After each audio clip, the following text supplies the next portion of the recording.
We've heard Sue talking to us about real estate, and that's very important. Of course, there are all the corporate moguls, you know, Carol Mutoko, Nora Dresso, and that's where women have concentrated, in the private sector. But I want to persuade you that it's time for more women to come into the public sector.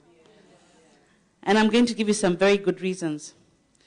Early on today, somebody asked me, Njoki, you're going to talk to us today about being in the corridors of power. Because that's what it is, really. You know, whether you're in the executive, the judiciary, or parliament, you're walking in the corridors of power. And somebody asked me this morning, how did you get there? What was your journey to getting there? And I thought to myself, there's no real formula, actually.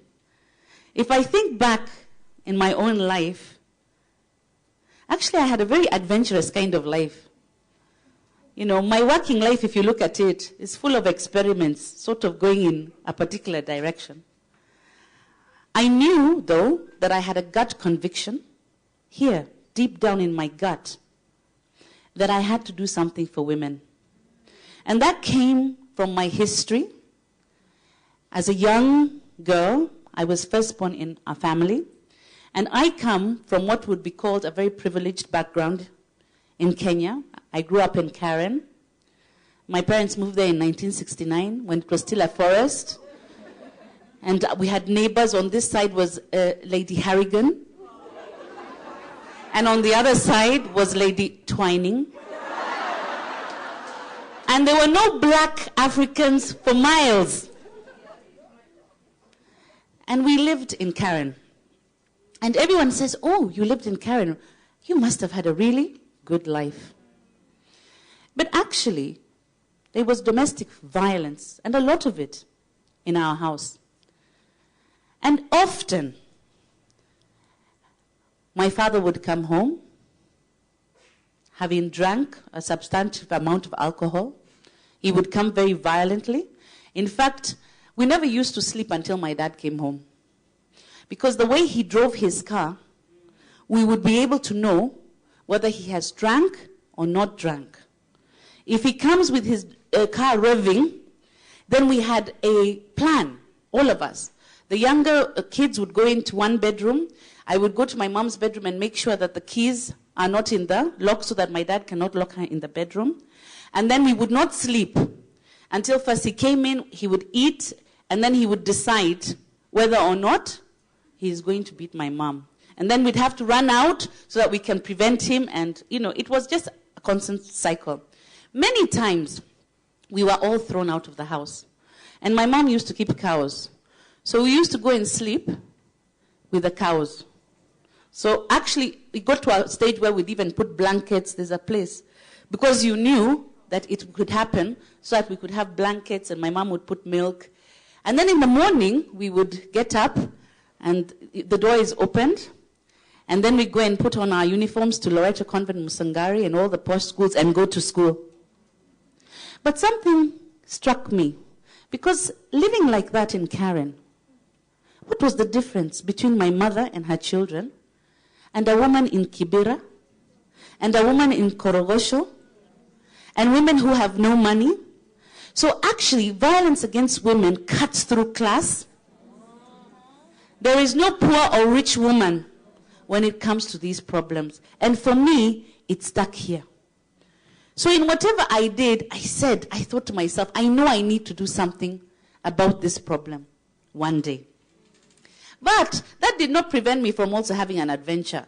Because I also think if you want to build your character in whichever career path you want, even public sector, you need to grow. And I think you also need to have fun. You know, I don't want you to imagine that women who go into public sector are very serious and they sit looking in their desks, you know. Very boring characters. You must be adventurous. In fact, I think I've almost tried everything. I've been bungee jumping. I've gone whitewater rafting.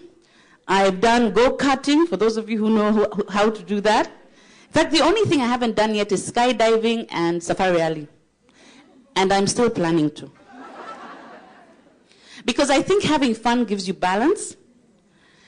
And it also, you then know what where you're sort of going, because you need to have that balance in career and outside of your career. However, throughout my career, I've had 3 principles, 3 values, and 1 core conviction, and I want to share that with you.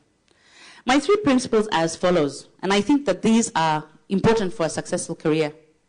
1, please plan. You don't plan, you don't go anywhere. Each one of you needs to chart your course, and you start early. Some of us now, maybe we haven't planned as well, but you know, you can't move forward. Like, for example, if I thought that I wanted to get into human rights and women's rights, and I figured I needed to do law. It's one of the best ways to address what I wanted. So I needed to plan to go to university.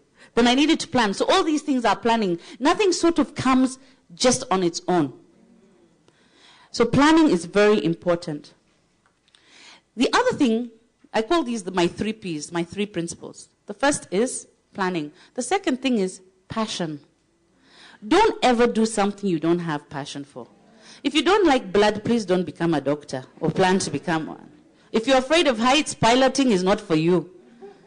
Do something that you love to do, and please try. I know many of us as women, we went into careers that we were forced into by our parents, and we hate our jobs, and they're very boring. Get out of it, and it's never too late. Get out of it now. Do something that you feel a conviction for. The 3rd P is to pray. There is nothing possible without Almighty God. It is a deep belief that I have. In all the things I've done in my life, He has been there constantly. Amen. Sometimes I forget to thank, and I'm like, oops, but I make sure. Because in the end, actually, He's the one who decides where you're going, really. Then you have to, in these 3 principles, you temper it with 3 values. 1 is self-discipline. You have no self-discipline, you are doomed.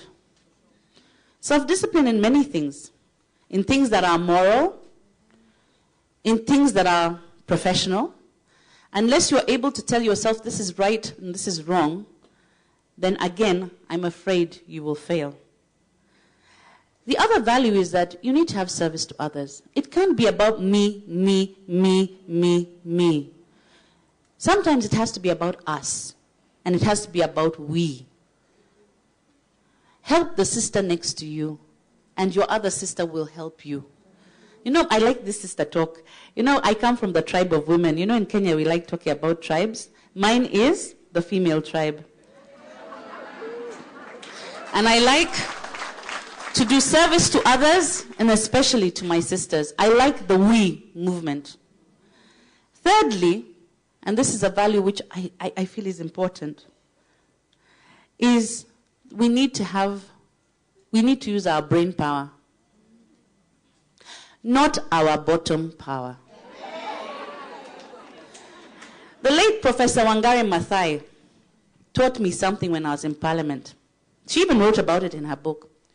She said the reason why it's so difficult for women to go into politics is because everyone practices neck-down politics.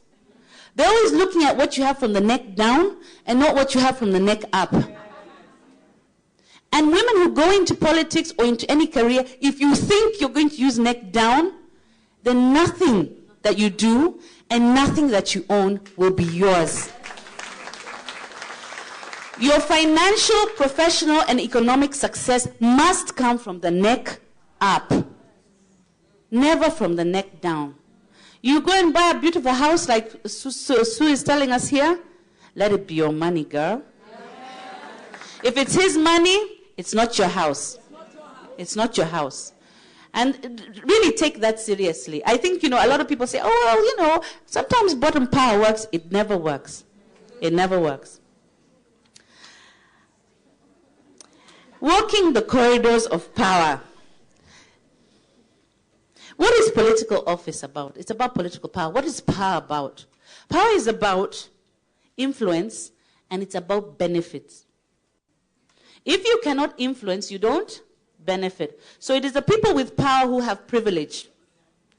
And they exercise the privilege while oppressing those who don't have power. Power is about those who have and those who do not have.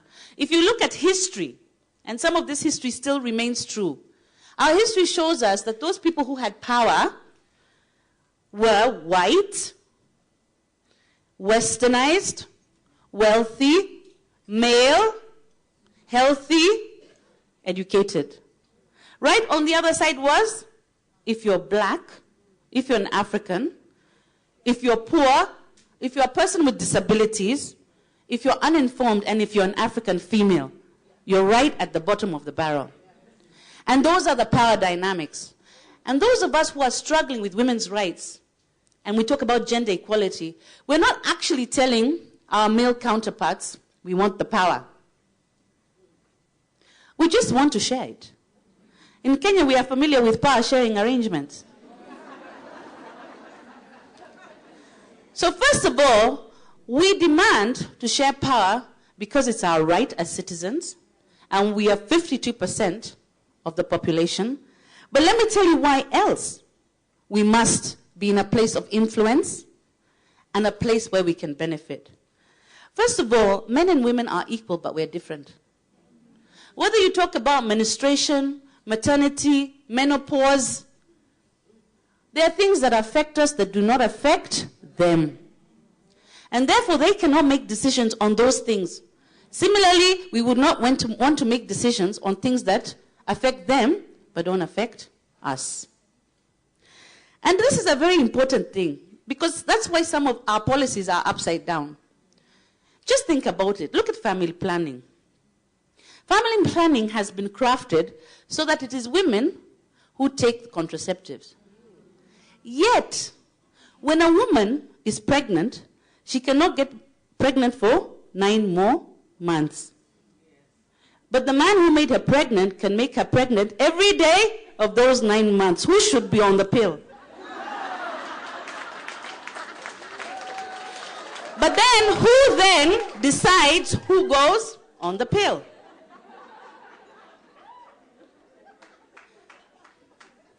Because people don't contextualize. I'll give you another example. When I was in Parliament, and I hope this does not go on, is it called kukurukakara? You know, nowadays I'm a judge. There are some things I'm not supposed to say, but I want to share with my sisters. When I was in Parliament, I raised a question about female condoms. My question to the Minister of Health was as follows. Male condoms in this country are subsidized. So it is possible to get a packet of 3 male condoms for 10 shillings. On the other side, you can only get a packet of 3 female condoms for 400 shillings. Yet statistics have shown that women are bigger consumers of condoms than men, so they actually buy more male condoms than men. The problem is to negotiate. Because when you use a female condom, you don't have to negotiate. But when you're using a male condom with your partner, you must negotiate for it to be used. And in our rural communities especially, women say there's no electricity. The men come from the village drinking at night. They say to use the female condom is very easy. You just put it, nobody will know. And therefore they are able to manage disease control, family planning, without getting into a fight. So it's a very important question. Why is it that the government will subsidize male condoms, but not subsidize female condoms? But when I asked the question, you should have had the sniggers. We are talking about sex. And the assistant minister who gave me an answer explained. He said the reason why we do not subsidize female condoms is because there are more men in Kenya who have sex than women. Fortunately,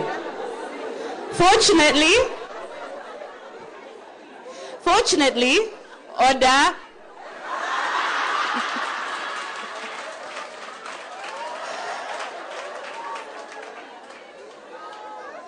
Fortunately for me, the speaker was actually sitting in the chair. It was Francis Ole Kaparo. And he told the minister, Minister, order, order. Can the minister tell this house who those men are having sex with?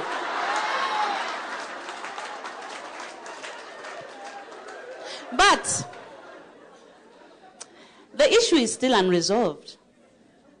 Women condoms are still not being subsidized. Everybody thought it was a joke. And that is the end of that story. I don't know who is following up that. But I'm beginning to show you why we need to be in those houses. That's the first reason. The first reason was that we're equal but different. The second reason we need to be in positions of power and influence is that it's our money. Think about it. Each one of you pays tax to the government of Kenya. How is your tax spent? Each one of you, on your pay slip, pay as you earn. When you buy a kilo of sugar, there is a tax. How is that money being spent? Is it being spent to help you and your children? Or you don't care about how your money is being spent? Really? Because this matters more than you think. Until before 2004 actually, sanitary towels in this country used to be taxed heavily. Actually, sanitary towels were taxed as luxury items. Yes. Actually, we went to Treasury. We were shocked. Because what they do, they put every item into a category. So sanitary towels had been put in the same luxury, they call it the luxury item category with Mercedes-Benz and all that. When we went to ask, why is this the case? In fact, the time I asked was before I was in Parliament. I was then a very feisty feeder advocate, and we stormed Musalia's office. He was then the Minister of Finance. Said, why is it that you men are making money off our bodies? And as if it's a luxury. And it's not a tap. Every woman has a period. Why are you making this money? And he said, he went and looked, and he said, oh my goodness, you know what? We have a special team of 17 experts. They are all men. And I hear that when they were discussing the sanitary towels, they said, oh my God, these women's things, this is too embarrassing. Where katuna perfumes and lipsticks and those same 17 men zero-rated the male condoms. If there was a single woman sitting in that team of 17, it would not have happened. So we raised it. And in Parliament, me, myself, and the other women MPs, we raised it. And the women were so embarrassed. Because for some reason, we elect the most conservative into Parliament. Did you know that? Yes. The very most conservative, the people who say, but women cannot be here, you know. Yeah? So when we wanted to raise the issue, they say, you want to talk about what? Openly. They say openly. We say, but it is a taxation issue. Yes, but you cannot talk about it openly. Ini vitu ya nyumbani. So eventually, we got clever. And these are some of the strategies you learn when you're working in an environment that's so male-oriented, like the public sector. And you now look, because what matters a lot to male leaders is money. If you can show them that there is money involved and they can save money on any one issue that's a woman's issue, they'll listen to you. So what we did, in the parliament that I was, there were a lot of polygamous members of parliament. So we looked for the ones who had about 3 or 4 wives, and with about 12 to 13 daughters. And then we went and we said, Ebu, calculate. Every month, you buy each one of these women in your household a packet of sanitary towels. Multiply that by 12 for the year. Multiply that for the number of years this woman or girl will be in your household. So the first person we saw, I will not mention his name, he was so distressed. He said, the government is stealing from me. This government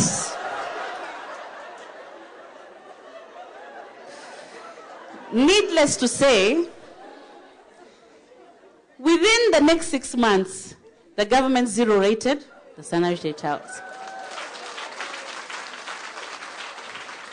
But it's very important. It wasn't just about you and I having to pay a lot more than we need to for something that is necessary, but especially in the poorer areas.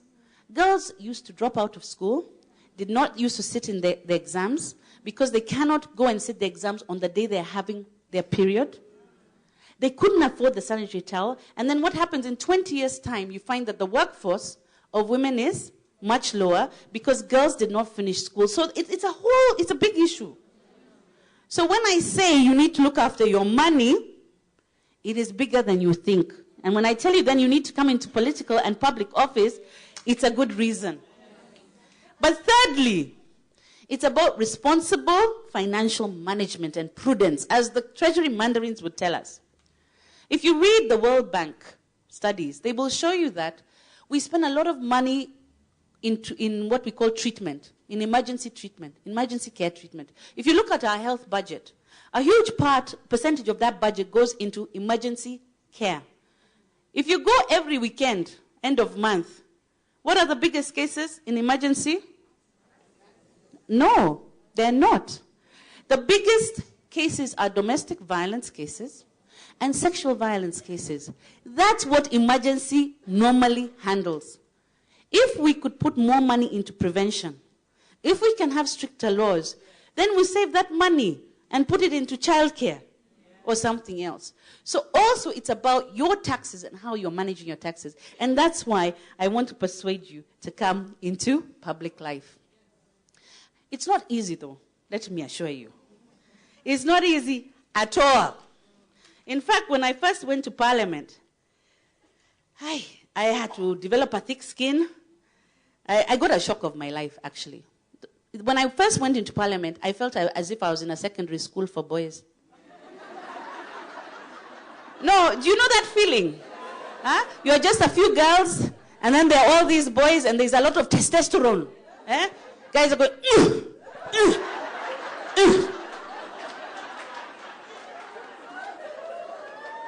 You know, as women, we don't operate like that. Sio kifua. So, everybody is like, oh my goodness, Very different life. Outside of Parliament, it looks different. Inside there, it's amazing. So there's a lot of testosterone. There's also a lot of sexual harassment. Okay? I like to share a story about how me and Cecily Mbarire, we were then the youngest members of Parliament. We got stuck, actually, because we had a problem. We could not shake the hands of our colleagues.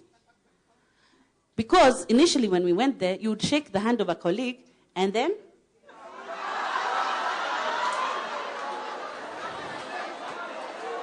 you know what I mean. You know what it means. And we called it scratching. And we used to call them the scratchers. But what would we do? You're a member of Parliament and you're afraid to shake another member of Parliament's hand because of sexual harassment? How inappropriate. We had to do something, but what? So in the end, what we did, we devised a strategy. The next time it happened, and we did it somewhere where the members of Parliament converge. Then I shouted, I said, hey, Cecily, scratcher number 7. So what happens is all the other men, they run and say, what's that? What's that? Oh yeah, this guy, he likes to scratch and he's the 7th guy. First of all, the guy is embarrassed. Then all the other men who laugh at him are like, I never want to be caught doing that. And by the end of the month, there was no more scratching.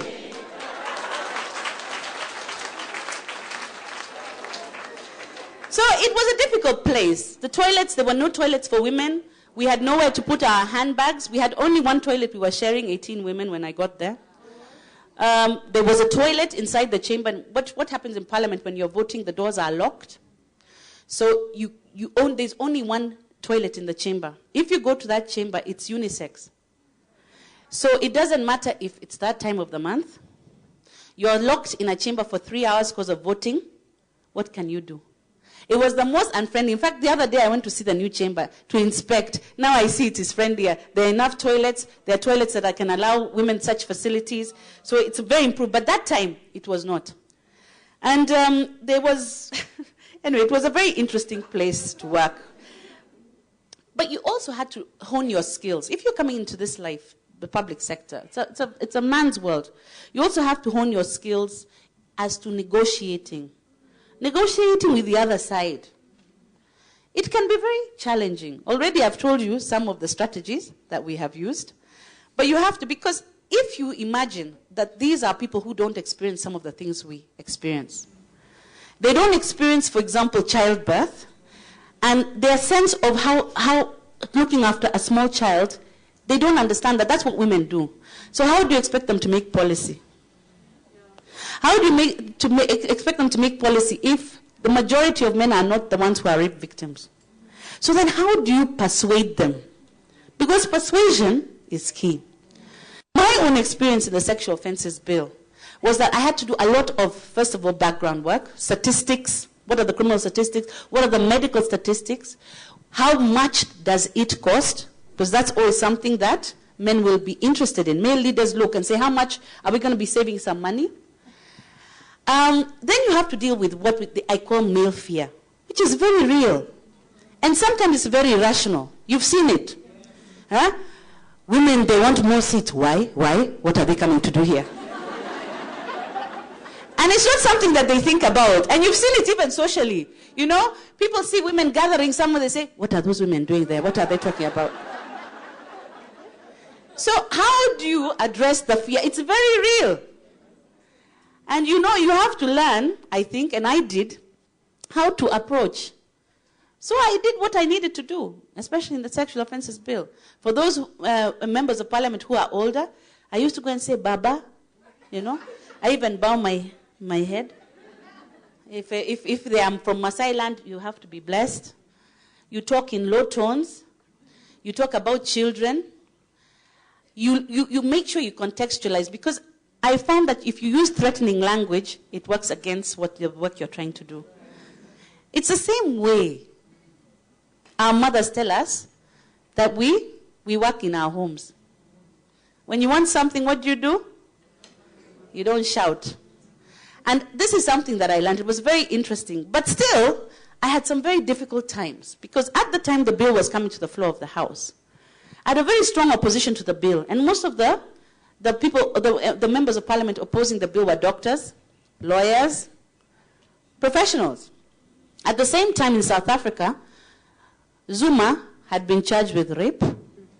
Across the border here in Uganda, BCJ, the leader of the opposition, had been charged with rape. So everyone said Njoki is now bringing a bill to finish us politically. So just dealing with, how do you deal? So I engaged in many interesting practices. In parliament we have a bar. So I used to go there every evening for about half an hour, buy drinks, you know, and you'd find, you know, people drinking beer. When I walk in, it becomes whiskey. I say, okay, that's a cost. Of course, after the bill passed, I was looked for. They say, what happened? You stopped coming. But I did everything. I even cried tears. Not deliberately. It wasn't a ploy. But one day I was so frustrated because I thought the bill was going to fail. There was a group that had decided that they were going to make sure, and I'm saying they don't understand how important this is for the women of Kenya. And I was crying, and you can't believe. The rumor went round that I was crying. And that I was crying in a toilet, which was not true, but I didn't deny. And then they said, oh, pole mama. Hii kitu tu. Tutapitisha.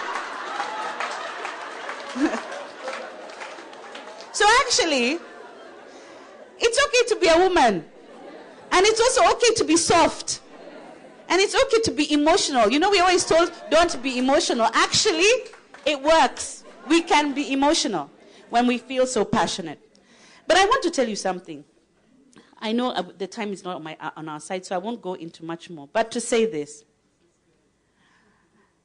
the women who have walked the path before, those in parliament, those who are working in ministries, those who are now working in the judiciary where I am, are working very hard for other women.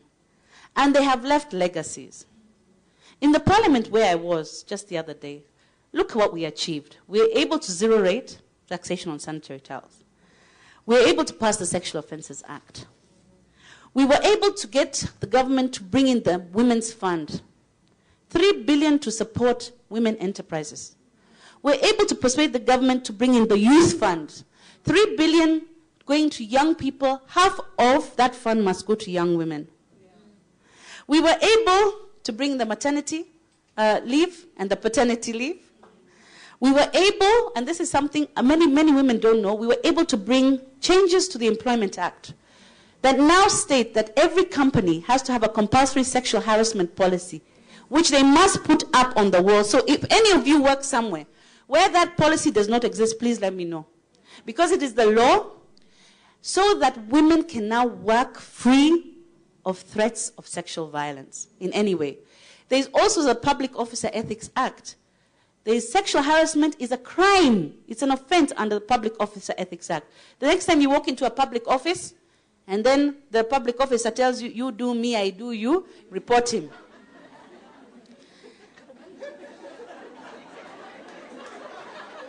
And then we also manage to introduce what we call a gender aspect of political party funding. Before 2007, political parties were not funded by government. They are now.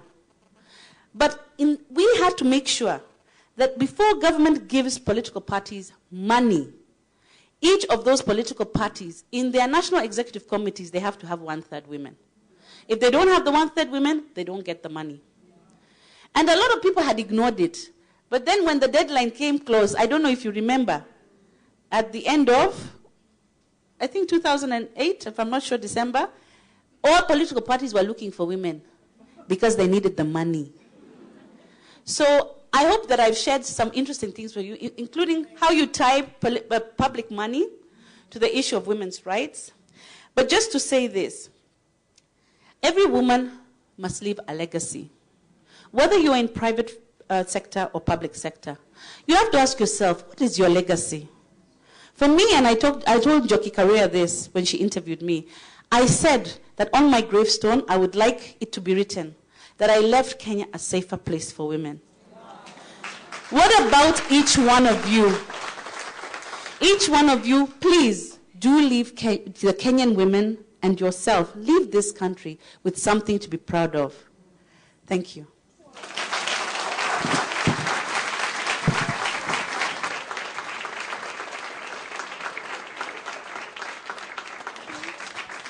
Oh, let's give our